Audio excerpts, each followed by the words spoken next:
Dana Abercrombie, the Coalition. First of all, thank you so much for speaking to me. What I wanted to know with the creation of Cassandra, do you feel that for her, it is better to be feared than loved? Ooh, that is such a good question. Yeah, I think that being loved is something she probably hasn't really had experience of. I think it's probably something she is therefore scared of, that vulnerability in her.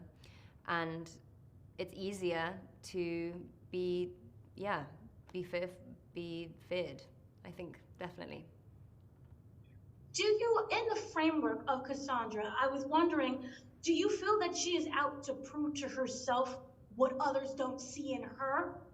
Or is it something completely different? Gosh, that's a great question as well. I don't know. I think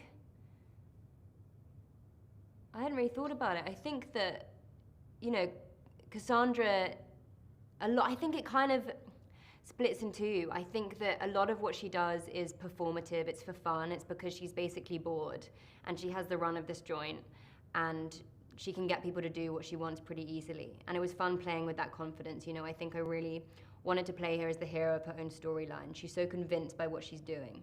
So there's that side of it, but then there's also a side of her that you really see come out in this film, particularly in her interaction with Wolverine, who she's fascinated by because of course his relationship with her brother, Charles Xavier, and their history.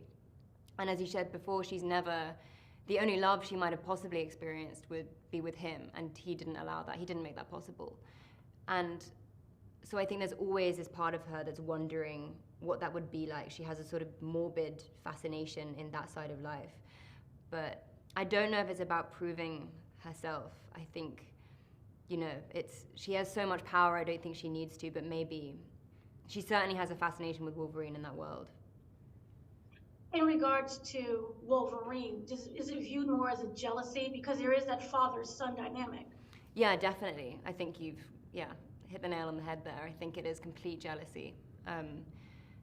But also fear. I think she's scared of what would happen if she let herself be vulnerable enough to, consider those feelings, consider what that life might have been like.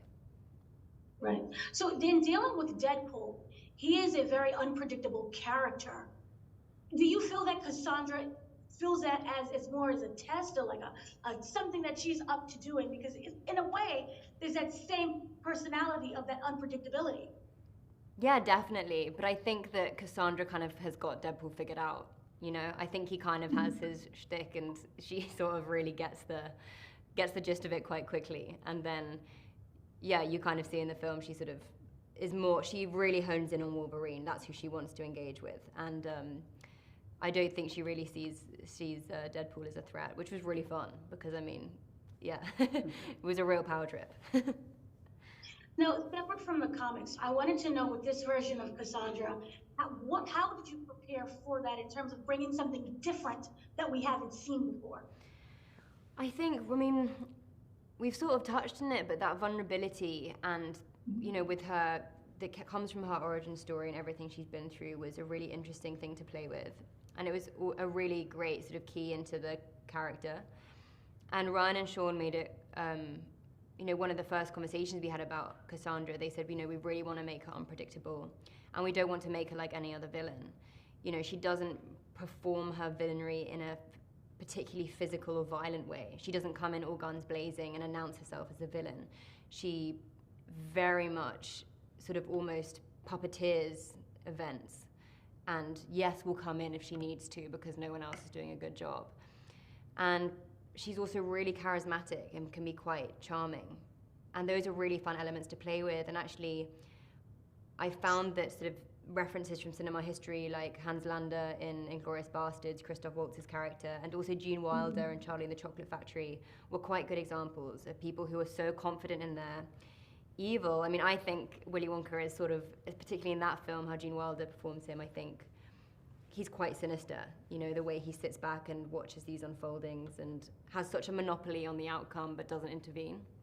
I think that that's really interesting, and I used a lot of that in Cassandra. By being the villain of her own story, is there blind spots? I think people always have blind spots, and I think Cassandra's is probably her hurt. Yeah. She's been so hurt before, and she has that vulnerability, and you really see that she does have a blind spot when it comes to Wolverine. Yeah. Okay. Thank you so much for speaking to me. Excellent movie. Thank you.